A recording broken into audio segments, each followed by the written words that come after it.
Hi, this is Renuka, your quant educator. आज हम एक ऐसा मेंस लेवल पजल सॉल्व करेंगे जिसमें कई बार स्टूडेंट्स फंस जाते हैं या फिर टाइम कंज्यूमिंग होता है। चलो मैं सॉल्व करके बताती हूँ कि किस अप्रोच के साथ ऐसे पजल्स को सॉल्व करना है जिससे आपका टाइम भी बच जाए और पजल भी सॉल्व हो जाए। ये पजल आपका last year IBPS clerk mains में आया था, जो हो सकता है इस बार SBI क्लर्क मेंस में भी इसी टाइप का पजल आपको देखने को मिल जाए। So without wasting any more time, let's have the puzzle on screen. So this is the puzzle. देखो क्या कह रहा है। 10 people PQRST UVWX and Y are working in 3 different departments, marketing, HR and finance, but not necessarily in the same order। ठीक है, 10 लोग काम कर रहे हैं 3 डिफरेंट डिपार्टमेंट्स में, मार्केटिंग, HR और फाइनेंस डिपार्टमेंट में। ठीक है, क्या कह रहा है, P and Q are working in same department but not in HR। ठीक है, P और Q अगर सेम डिपार्टमेंट में काम कर रहे हैं और HR डिपार्टमेंट में काम नहीं कर रहे हैं तो कहाँ काम कर सकते हैं, मार्केटिंग में भी और फाइनेंस में भी। 2 केस बन सकते हैं, बना लेते हैं। यहाँ पे मार्केटिंग बना लेते हैं, P और Q यहाँ पे आएगा, और यहाँ फाइनेंस इधर बना लेते हैं, P और Q यहाँ पे काम करें। ठीक है, नेक्स्ट क्या कह रहा है, देखो, R and S working in different departments but not in HR। ठीक है, R और S कह रहा है डिफरेंट डिपार्टमेंट्स में काम कर रहे हैं लेकिन HR डिपार्टमेंट में काम नहीं कर रहे हैं। अगर R और S डिफरेंट डिपार्टमेंट में काम कर रहे हैं और HR में नहीं काम कर रहे हैं तो कहाँ काम कर सकते हैं, मार्केटिंग और फाइनेंस में। अगर R यहाँ पे आया तो S यहाँ पे आएगा, और अगर S यहाँ पे आया तो R यहाँ पे आएगा। ठीक है, यहाँ पे 2 केस बन सकते हैं और यहाँ पे भी 2 केस बन सकते हैं, तो यहाँ पे 4 डिफरेंट केस बन सकते हैं। तो यहाँ पे एक चीज़ ध्यान रखो, जब भी आपको लगे कि 2 से ज़्यादा केस बन रहे हैं, वहाँ पे आप क्या करोगे कि एक बार पूरी पजल को पढ़ लो, जो भी पॉइंट्स होंगे उनको एक बार शॉर्ट में नोट डाउन कर लो। फिर पूरा पजल पढ़ने के बाद आप क्या करो, उन पॉइंट्स को एक दूसरे के साथ कनेक्ट करके फिर पजल को सॉल्व किया करो। मोस्ट ऑफ द टाइम इस तरह से पजल सॉल्व हो जाता है। अगर नहीं होता है, आपको लगता है कि 2 से ज़्यादा केसेस बनाने की ज़रूरत है, तभी आप बनाओ। वरना ऐसा नहीं कि आपने एक लाइन पढ़ा फिर एक केस बनाने लगे, दूसरा लाइन पढ़ा फिर उसके बाद दूसरा केस बनाने लगे। नहीं, ऐसा नहीं करना है। आप एक बार पूरी पजल को पढ़ लो, जो भी पॉइंट्स होंगे उनको शॉर्ट में नोट डाउन कर लो, फिर पजल को सॉल्व करो। ठीक है, तो पहले हम इस पॉइंट को नोट डाउन कर लेते हैं जो कह रहा है R and S working in different department. अगर डिफरेंट डिपार्टमेंट में काम कर रहे हैं तो हम R S इस तरह से लिखेंगे। ठीक है, क्योंकि हमने ऊपर से नीचे की तरफ डिपार्टमेंट्स लिखे हैं। ठीक है, और अगर कहेगा कि सेम डिपार्टमेंट में काम कर रहे हैं तो हम इस तरह से लिखेंगे R और S। ठीक है, समझ गए। नेक्स्ट पॉइंट क्या कह रहा है, R and S working in different department but not in HR। HR में काम नहीं कर रहे हैं। ठीक है, आगे क्या कह रहा है, देखो, B and W are working in different departments and neither of them work with S। ठीक है, B और W भी डिफरेंट डिपार्टमेंट्स में काम कर रहे हैं और कोई भी S के साथ काम नहीं कर रहे हैं, मतलब S भी अलग डिपार्टमेंट में काम कर रहे हैं। यानी ये तीनों के तीनों 3 डिफरेंट डिपार्टमेंट्स में काम कर रहे हैं। ठीक है, आगे क्या कह रहा है, T and X are not working in same department. ये भी T और X भी अलग डिपार्टमेंट में काम कर रहे हैं। नेक्स्ट क्या कह रहा है, You work with only 3 more people in the same department। ठीक है, कह रहा है यू जो है वो 3 और लोगों के साथ, ओनली कह रहा है सिर्फ 3 और लोगों के साथ किसी डिपार्टमेंट में काम कर रहा है, मतलब किसी डिपार्टमेंट में सिर्फ 4 लोग काम कर रहे हैं। ठीक है, नेक्स्ट क्या कह रहा है, x work with only 2 more people in the same department but not in finance। ठीक है, एक्स की बात कर रहा है और ओनली 2 more people के साथ काम कर रहा है, लेकिन फाइनेंस डिपार्टमेंट में काम नहीं कर रहा है, फाइनेंस में नहीं कर रहा है। ठीक है, आगे क्या कह रहा है, W and Y are not in same department. ठीक है, W और Y अलग डिपार्टमेंट में काम कर रहे हैं। Next, Q and R work in different department and neither of them work in HR। देखो, यहाँ पे हमें पॉइंट मिल गया है। देखो, यहाँ पे हमने Q को ऑलरेडी बिठा दिया है और यहाँ पे एक पॉइंट हमें मिल गया है, Q and R working in different department कह रहा है और कह रहा है neither of them work in HR। तो Q तो HR में काम नहीं कर रहा है, तो R भी HR में काम नहीं कर रहा है, और Q और R दोनों अलग डिपार्टमेंट में काम कर रहे हैं, तो R कहाँ पे काम करेगा, फाइनेंस में। ठीक है, इधर क्यू अगर फाइनेंस में काम कर रहा है, आर एचआर में नहीं करेगा तो किस में काम करेगा? मार्केटिंग में।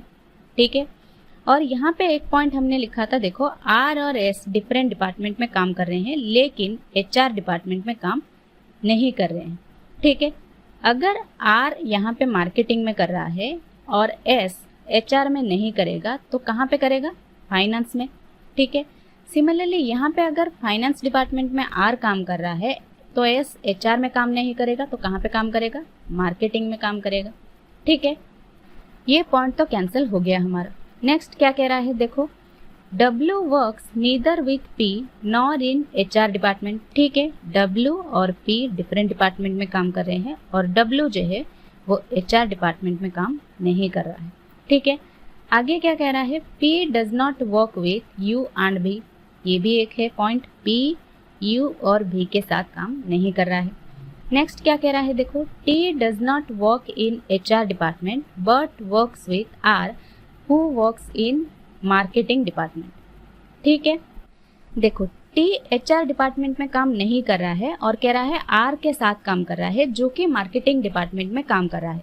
मतलब R मार्केटिंग डिपार्टमेंट में काम कर रहा है लेकिन हमने यहाँ पे R को फाइनेंस डिपार्टमेंट में बिठाया है, देखो तो ये केस हो जाएगा हमारा कैंसिल। तो ये केस हमारा सही बैठेगा। देखो और क्या कह रहा है, T वर्क्स विथ R, यानी T यहाँ पे आ जाएगा। ठीक है, इतना तो पजल से हमने बना लिया है। अब देखो पॉइंट्स को कैसे कनेक्ट करना है। यहाँ पे देखो T को हम लेकर चल सकते हैं। T को लेकर एक पॉइंट यहाँ पे है, T और X अलग डिपार्टमेंट में काम कर रहे हैं और यहाँ सेम X को लेकर एक पॉइंट है कि X जहाँ पे सिर्फ 2 लोग होंगे वहाँ पे काम करेगा, यानी 3 लोग सिर्फ उस डिपार्टमेंट में काम करेंगे। ठीक है, T और X अगर अलग डिपार्टमेंट में काम कर रहे हैं और X जहाँ पे 2 लोग होंगे वहाँ पे काम कर रहा है, तो देखो अगर T यहाँ पे काम कर रहा है तो X यहाँ पे फाइनेंस में आ सकता है क्या? नहीं आ सकता, क्योंकि यहाँ पे ऑलरेडी 3 लोग काम कर रहे हैं तो X डेफिनेटली यहाँ पे आएगा। ठीक है, तो ये केस हो गया, तो कैंसिल है ना। उसके बाद क्या ये पॉइंट उठा सकते हो, देखो यहाँ पे 3 डिफरेंट डिपार्टमेंट्स में काम कर रहे हैं ये तीनों, V, W और S, जिसमें से S को हमने यहाँ पे बिठा लिया है। तो बच्चे V और W ये 2 डिफरेंट डिपार्टमेंट में किस में काम कर सकते हैं? मार्केटिंग और HR में। और यहाँ पे एक दिया है देखो पॉइंट, W जो है वो HR में काम नहीं करेगा। तो W कहाँ पे काम करेगा? मार्केटिंग में। तो HR में कौन काम करेगा? V। ठीक है, यहाँ तक बना लिया, यानी ये पॉइंट भी हो गया हमारा cancel.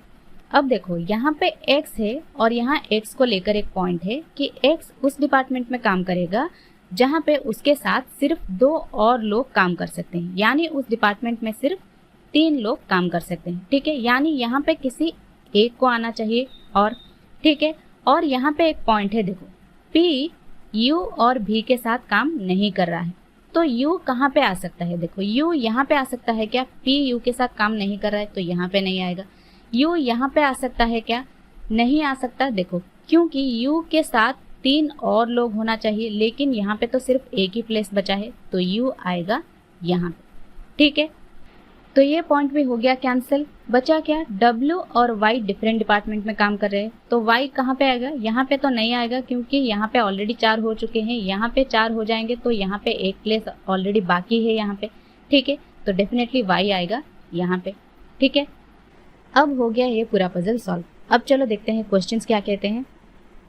If R leaves the department in which he is working and works with P, then R works in which department? ठीक है, R यहाँ पे मार्केटिंग में है, अगर इसको छोड़कर P के साथ काम करेगा तो किस डिपार्टमेंट में काम करेगा? फाइनेंस डिपार्टमेंट में। तो क्वेश्चन नंबर 1 का आंसर होगा फाइनेंस डिपार्टमेंट। ठीक है, नेक्स्ट क्वेश्चन क्या कह रहा है? Who works with P and Q? P और Q के साथ यहाँ पे सिर्फ S काम कर रहा है। ठीक है, तो क्वेश्चन नंबर 2 का आंसर होगा ओनली S। ठीक है, नेक्स्ट क्वेश्चन देखो, how many people are working in HR department? HR department में 1 2 3 लोग काम कर रहे हैं तो क्वेश्चन नंबर 3 का आंसर होगा 3।